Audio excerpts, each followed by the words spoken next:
नमस्कार परम प्रिय मित्रों, मैं हूं डॉक्टर उमाश्री। आप सबकी अपनी ज्योतिषी बहुत बहुत स्वागत करती हूं।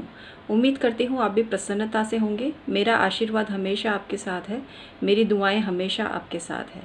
मैं सदैव आपके कल्याण की कामना करती हूं और इसीलिए ऐसी वीडियो बनाती हूं जो आपके जीवन को प्रकाशवान बनाती है।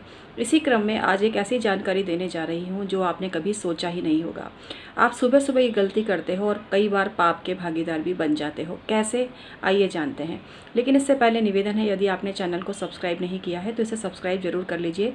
बेल बटन जरूर दबाइए। एक बार ही दबाना है आपको। जब आप दोबारा सब्सक्राइब दबाते हो तो अनसब्सक्राइब हो जाते हो, तो एक बार ही आपको सब्सक्राइब करना है और बेल बटन को दबाना है। वीडियो पसंद आती है तो लाइक ज़रूर किया कीजिए। अगर आप अपनी कुंडली का परामर्श लेना चाहते हैं तो कमेंट कीजिए कि मुझे अपनी कुंडली का परामर्श लेना है, तो हम आपको ईमेल आईडी प्रोवाइड कराएंगे। हम फ़ोन पर अवेलेबल नहीं हैं। कोई भी हमारे नाम से पैसा लेता है आपको नहीं देना है किसी भी कीमत पर। हम सिर्फ ईमेल आईडी के थ्रू ही परामर्श देते हैं। बहुत से धोखेबाज लोग, बहुत से चीटर टाइप के लोग अपने फ़ोन नंबर्स हमारे चैनल पर आकर देते हैं। वो सब फ्रॉड और फर्जी लोग होते हैं, उनके चक्कर में ना पड़ें। कुछ महिलाएं ये भेजती हैं कि हमें उन बाबा जी से फ़ायदा हुआ, आप भी जुड़ो। तो ये सब फर्जी लोग हैं और आप इनके चक्कर में पड़ के अपना पैसा और अपना बहुत कुछ आप बर्बाद कर सकते हो। तो इनके झांसे में भूल कर भी ना आएँ, क्योंकि अगर आप आते हो तो ये जिम्मेदारी मित्रों आपकी ही होगी, हमारी कोई जिम्मेदारी नहीं होगी। आप हमारे चैनल से जुड़िए, ईमेल आईडी के थ्रू हमसे संपर्क करिए और बहुत ही अच्छे तरीके से अपनी कुंडली का परामर्श लीजिए। हम फ़ोन पर भी बातचीत इसलिए नहीं करते हैं कि बहुत से लोग ज्योतिष संबंधी बात नहीं करते हैं और अनलगर कमेंट करते हैं, गंदे कमेंट करते हैं। तो ऐसे लोग काले धब्बे हैं समाज के, और ना हम ऐसे लोगों से बातचीत करते हैं, ना ही आपको सजेस्ट करते हैं। आप ऐसे लोगों के चक्कर में ना आए। कोई भी अपना फ़ोन नंबर देता है उससे किसी प्रकार का भी संपर्क नहीं करना है आपको, क्योंकि किसी के बारे में हम नहीं जानते हैं। और जो भी गंदे गंदे कमेंट भेजते हैं वो मनुष्य कैसा होगा आप खुद समझ सकते हैं। तो आइए अपनी बात को कंटिन्यू करते हैं। और आज मैं एक ऐसी जानकारी आपको दे रही हूँ जो यदि आप ध्यान में रखेंगे तो आपको पूर्ण पुण्य की प्राप्ति होगी। सुबह सुबह क्या करते हैं, आपसे कुछ भूल हो जाती है कुछ लोगों से। अब ये जो लोग करते हैं, देखिए उन्हीं की बात है, सभी अपने पर ना लेवें। इसी प्रकार से जो कमेंट भेजते हैं, वो भी जो गंदे कमेंट भेजते हैं उन्हीं की बात हो रही है। अच्छे अच्छे जो कमेंट भेजते हैं उनका हम दिल से सम्मान करते हैं, लेकिन फ़ोन पर हम किसी से भी बातचीत नहीं करते हैं। बात थोड़ी सी लंबी हो गई है और ज़रूरी होता है इस बात को आपसे शेयर करना, क्योंकि जब तक आपको बताएंगे नहीं आपको पता कैसे चलेगा।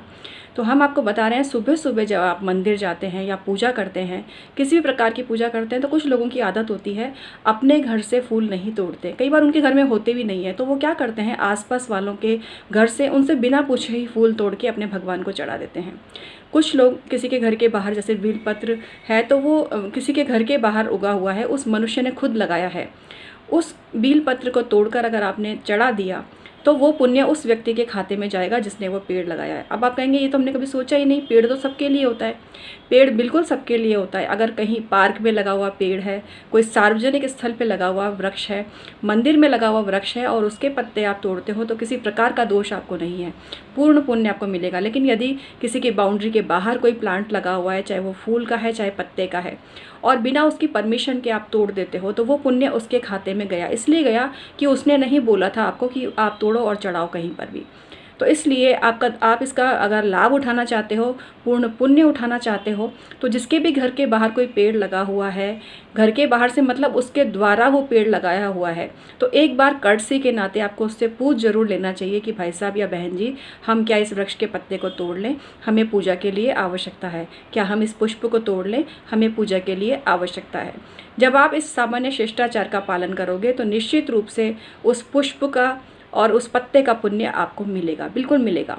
तो ये छोटी सी बात है, देखो कितनी छोटी सी बात है ना, लेकिन इसके बारे में कभी कोई सोचता ही नहीं है। अक्सर मैं देखती हूँ लोग किसी के भी घर के बाहर के पत्ते तोड़ लेते हैं, फूल तोड़ लेते हैं, जबकि उसकी देखभाल वो व्यक्ति स्वयं करता है। यदि वो पानी ना डाले तो क्या वो फूल खिल पाएंगे, वो पेड़ लग पाएगा? तो सारी मेहनत किस व्यक्ति की हुई? उस व्यक्ति की हुई जिसने उन्हें रोपा और उनकी केयर करी। अब यहाँ पर आपको इतना सा दायित्व तो बनता ही है कि उसको थैंक्स बोलें, लेकिन लोग इतने भगवान को तो चढ़ाने में आतुर होते हैं, लेकिन वो ये भूल जाते हैं कि भगवान क्या चाहता है। भगवान कभी ऐसी शिक्षा नहीं देता कि आप किसी को सताओ या किसी की मेहनत का फल आप उठाओ। इस चीज़ को आप समझना।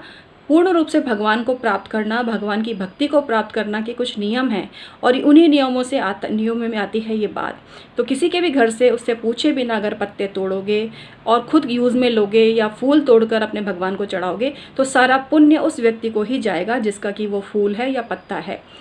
आप उसका फ़ायदा उठा सकते हो यदि आप विनम्रता पूर्वक रिक्वेस्ट करके उस मनुष्य से ये बोलो कि क्या मैं आपके घर से पुष्प ले लूँ, मुझे पूजा के लिए चाहिए, क्या मैं ये पत्ता ले लूँ। तो फिर आप भगवान के दरबार में भी अपराधी नहीं होगे और आपको पूर्ण फल की भी प्राप्ति होगी।